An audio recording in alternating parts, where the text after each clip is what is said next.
Hello friends, good morning to all of you. Welcome to my channel Ritu NCERT classes. Friends, आप लोगों को हमारे channel पर junior super TET और UP TET की प्रिपरेशन करवाया जाना शुरू किया गया है, जिसमें से हम लोगों ने ब्लड के टॉपिक को और रेसे एवं वस्त्र और दैनिक जीवन में विज्ञान के टॉपिक को अच्छी तरीके से कवर कर लिया है। आज हम लोग एक न्यू टॉपिक पढ़ने वाले सजीव, निर्जीव एवं जीव जगत। ठीक, तो आइए शुरू करते हैं। वीडियो को शुरू करने से पहले आप लोगों से मेरा छोटा सा रिक्वेस्ट है, जिन लोगों ने हमारे चैनल को लाइक और सब्सक्राइब नहीं किया है वो लोग प्लीज लाइक और सब्सक्राइब कर दीजिएगा। ठीक, तो हम लोग सबसे पहले क्या करते हैं कि लिविंग और नॉन लिविंग में क्या करते हैं कि डिफरेंस देखते हैं। लिविंग क्या होते हैं, नॉन लिविंग क्या होते हैं, ये सबको अच्छी तरीके से पता है, बट एक बार इसको देख लेते हैं।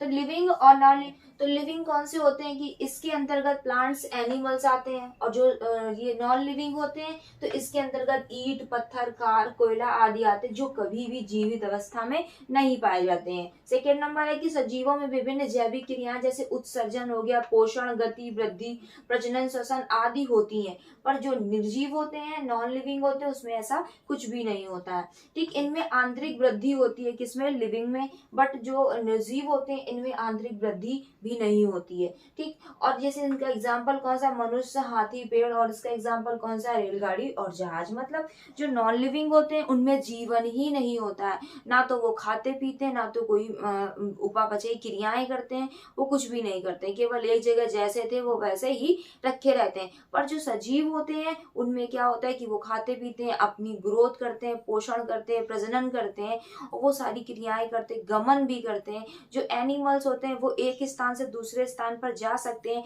और जो हमारे प्लांट्स होते हैं, प्लांट है, वो एक ही स्थान पर रहकर क्या होता है कि जीवधारियों वाली जितनी भी क्रियाएं होती हैं वो सब करते हैं। ठीक, आई होप आप लोगों को समझ में आया होगा। तो ये हमारा क्या, लिविंग और नॉन लिविंग में हमारा डिफरेंस हो गया। अब हम लोग क्या है कि जो हमारे लिविंग होते हैं उनके कैरेक्टर्स कौन कौन से होते हैं उनको देख लेते हैं। तो हमारे यहाँ पर फर्स्ट कैरेक्टर कौन सा है, कोशिकी संरचना, सेकंड शारीरिक गठन, थर्ड पोषण, और फोर्थ है श्वसन, 5 है उत्सर्जन, और 6 नंबर है वृद्धि, और 7 नंबर उत्तेजनशीलता, 8 है जनन, और 9 है आकृति तथा आकार, और 10 कौन सा, अनुकूलन, और 11 है जीवन चक्र। तो ये हमारे किसके, सजीवों के लक्षण है। इनको अच्छी तरीके से लर्न कर लीजिएगा। तो इनको कैसे लर्न करेंगे, सबसे पहले सजीवों के लक्षण में क्या होगी कि एक कोशिका होगी। ठीक, एक छोटी सी कोशिका होगी। तो कोशिका से हमने क्या कर ली, ले लिया कोशिकीय संरचना। एक छोटी सी कोशिका होगी जो क्या है कि अपना शारीरिक गठन करना चाहेगी, वो सोचेगी कि हम अपना शारीरिक गठन करें, उसके माइंड में आएगा। ठीक, इस तरीके से हम इसको याद कर रहे हैं कि एक हमारी कोशिका है, वो सोच रही है कि हमको अपना शारीरिक गठन करना है। फिर जब उसको शारीरिक गठन करना है तो उसको क्या करना पड़ेगा, पोषण लेना पड़ेगा। तो ये कोशिका क्या करेगी, न्यूट्रिशन लेगी, पोषण लेगी। फिर जब पोषण लेगी, कुछ खाएगी पिएगी, तो उसको पचाने के लिए उसको एनर्जी तो चाहिए होगी। तो वो उसको एनर्जी कहाँ से मिलेगी, तो वो एनर्जी उसको रेस्पायरेशन से, मतलब श्वसन से मिलेगी।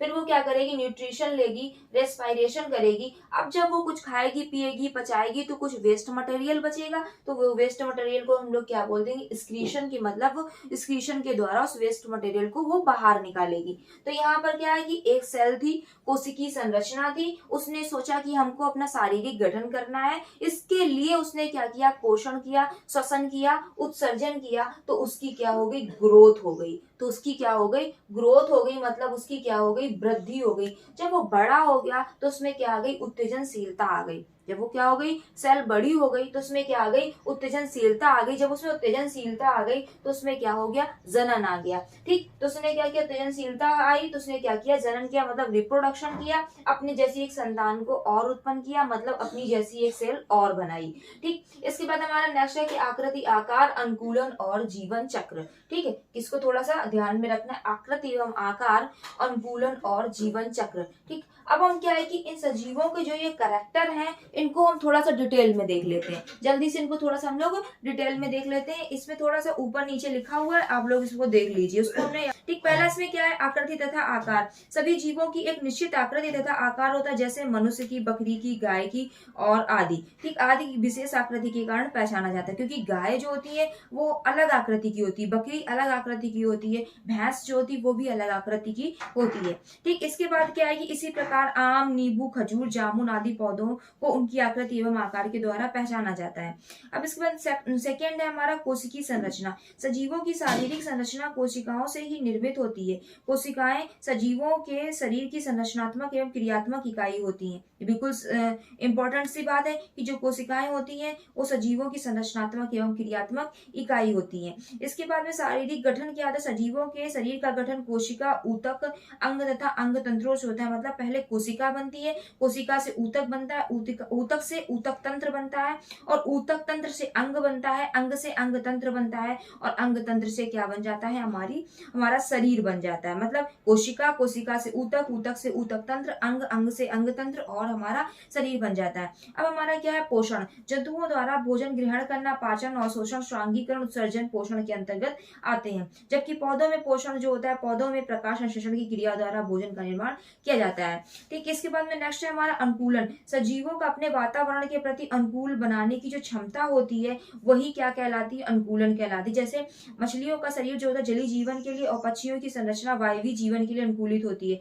मनुष्यलीय पौधे शुष्क एवं गर्म वातावरण में रहने के लिए अनुकूलित होते हैं। अब इसके बाद नेक्स्ट हमारा आता है वृद्धि। सजीवों में वृद्धि जो होती है वो आंतरिक कारणों से होती है, और ये सजीवों में कोशिका विभाजन के फलस्वरूप होती है। जंतुओं में एक निश्चित आकार तथा आकृति प्राप्त कर लेने के बाद जो ग्रोथ होती है वो रुक जाती है, और पौधों में जीवन पर्यंत ग्रोथ क्या होती, चलती रहती है। बिल्कुल सही बात है कि जो प्लांट्स होते हैं उसमें जीवन पर्यंत ग्रोथ चलती रहती, नई नई पत्तियां आती रहती, गिरती रहती, नई नई पत्तियां आती रहती हैं, फिर वो गिरती रहती हैं। पर सजीवों में ऐसा नहीं होता है। पर जो हमारे एनिमल्स होते हैं उनमें ऐसा नहीं होता, उनमें एक निश्चित टाइम के बाद जो ग्रोथ होती है वो रुक जाती है। मतलब व्यक्ति पहले क्या होता है कि पहला जो होता है कि वो बच्चा होता है, फिर वो बड़ा होता है, फिर वो बूढ़ा हो जाता है, फिर इसके बाद में उसकी क्या हो जाती है, मृत्यु हो जाती है। इसके बाद में क्या है, जनन। सजीवों में अपने जैसी संतान उत्पन्न करने की जो क्षमता होती है उसको क्या बोलते हैं, जनन बोलते हैं। जैसे माता पिता के बच्चों में माता पिता के समान ही उनके लक्षण पाए जाते हैं। उत्तेजनशीलता क्या होती है, सजीव वातावरण में होने वाले परिवर्तनों के प्रति संवेदनशील होता है, और भाव उद्दीपनों को ग्रहण करके प्रतिक्रिया देते हुए, जैसे छुई मुई का पौधा छूने पर क्या होता है कि मुरझा जाता है, गर्म वस्तुओं पर हाथ रखने पर तुरंत वहां से हाथ का हट जाना, यही क्या है, उत्तेजनशीलता होती है। इसके बाद में जीवन चक्र क्या होता है, सजीवों में एक निश्चित जीवन चक्र होता है, और ये जन्म लेते हैं, वृद्धि करते हैं, वयस्क होकर जनन क्रिया करते हैं, और इसके बाद उनकी मृत्यु हो जाती है। इसके बाद श्वसन क्या है कि सजीवों में जैविक क्रियाओं के लिए श्वसन की ऊर्जा की जरूरत होती है। मतलब जो हम खाएंगे पिएंगे उसको पचाने के लिए तो किसकी जरूरत है, एनर्जी की, तो वो हमको कहाँ से मिलेगी, श्वसन में मिलेगी। श्वसन क्रिया में सजीव जो होते हैं ऑक्सीजन को ग्रहण करते हैं, कार्बन डाइऑक्साइड को बाहर मुक्त करते हैं। इसके बाद में क्या, शरीर की उपापचय क्रियाओं के कारण शरीर में उत्पन्न हानिकारक पदार्थों जैसे carbon dioxide, ammonia, urea, uric अम्ल को शरीर से बाहर निकालते हैं। सजीवों के द्वारा इन पदार्थों के उत्सर्जन की क्रिया की जाती है। मतलब उत्सर्जन जो होता है वो हमारे वेस्ट मटेरियल्स होते हैं, वो कौन कौन से हो सकते हैं, कार्बन डाइऑक्साइड, अमोनिया, यूरिया और यूरिक एसिड। ठीक, अब इसके बाद हम लोग पढ़ते हैं जीव जगत या एनिमल किंगडम को। ठीक, तो जो क्या है कि हमारा जो पर्यावरण है यहाँ पर बहुत सारे जीव उपस्थित हैं। उन सभी जीवों का क्या है कि अध्ययन में आसानी हो, इसके लिए जो हमारे एक वैज्ञानिक थे कैरोलस लिनियस ने क्या किया था कि एक नामकरण पद्धति विकसित की थी, जिससे क्या है कि जीवों को का अध्ययन करने में आसानी हो। ठीक है, तो इनको जो कैरोलस लिनियस थे, इनको जो हमारी टेक्सोनॉमी होती है, वर्ग की होती है, उसका क्या बोला जाता है, इनको पिता बोला जाता है। ठीक है, तो हमारी जो टैक्सोनॉमी होती है, टैक्सोनॉमी को हमने दो भागों में बांटा है। टैक्सोनॉमी जो है वो किसमें, दो ग्रीक वर्ड में टूट गई है। कौन से दो ग्रीक वर्ड है, टैक्सिस और नॉमस। ठीक है, टैक्सिस का मतलब होता है अरेंजमेंट, और नॉमस का मतलब होता है लॉ या रूल। ठीक, नियम। ठीक, तो यहाँ पर क्या है कि इसकी डेफिनेशन क्या हो सकती है टैक्सोनॉमी की, law, rule, arrangement is called taxonomy.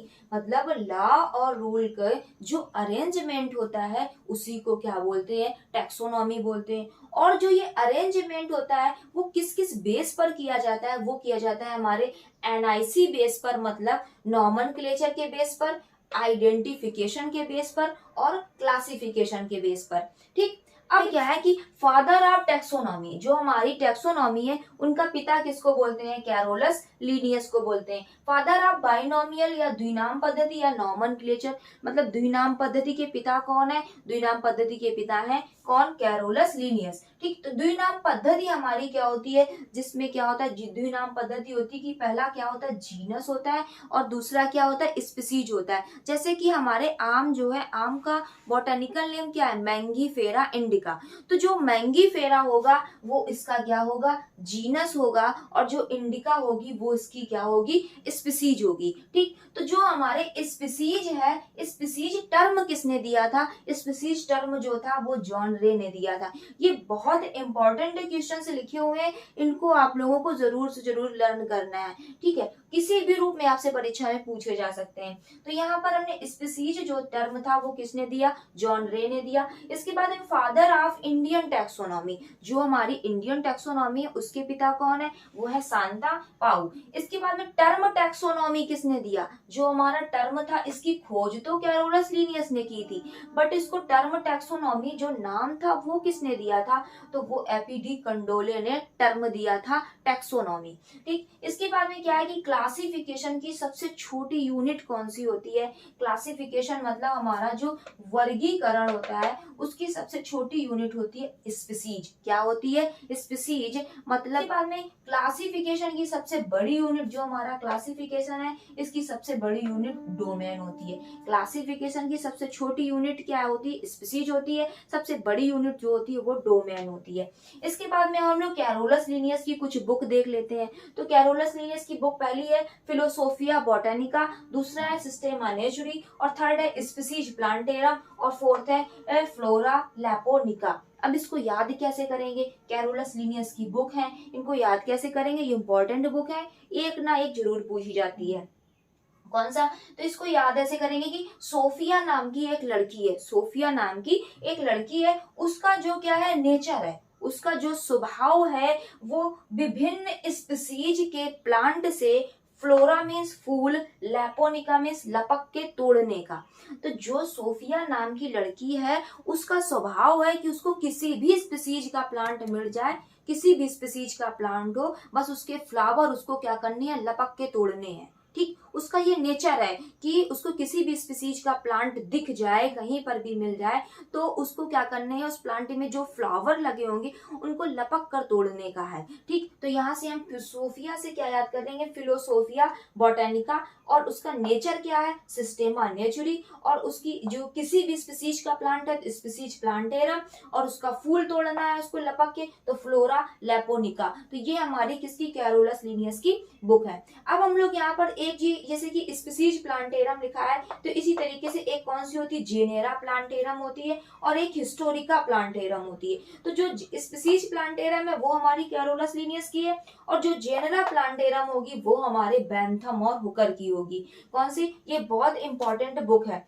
ठीक, ये कौन सी, ये बहुत इंपॉर्टेंट है और ये बहुत एग्जाम में पूछी भी गई है। कौन सी, जेनेरा प्लांटेरम किसकी बुक है, तो वो बैंथम हुकर की है, और हिस्टोरिका प्लांटेरम थियोफेस्टस की है, जिनको फादर ऑफ बॉटनी कहा जाता है। हिस्टोरिका प्लांटेरम किसकी है, थियोफेस्टस की है, जिनको फादर ऑफ बॉटनी कहा जाता है। इसके बाद में क्या है, नेचुरल सिस्टम ऑफ क्लासिफिकेशन किसने दिया था, बहुत इंपॉर्टेंट क्वेश्चन है। नेचुरल सिस्टम ऑफ क्लासिफिकेशन जो था वो बैंथम हुकर ने दिया था, किसमें, प्राकृतिक वाला। ठीक है, natural system of classification Bentham Hooker ने दिया था, जबकि artificial system of classification Carolus Linnaeus ने दिया था। अगर हम यहीं पर क्या लिख दें, आर्टिफिशियल सिस्टम ऑफ क्लासिफिकेशन, तो किसने दिया था, वो कैरोलस लिनियस ने दिया था। आई होप आपको आज का वीडियो अच्छा लगा होगा और समझ में भी आया होगा। अगर आप लोगों को हमारा वीडियो पसंद आया तो मेरे चैनल को लाइक और सब्सक्राइब करिएगा, और आप लोगों को कोई डाउट रहता तो आप लोग कमेंट जरूर करिएगा। Thank you.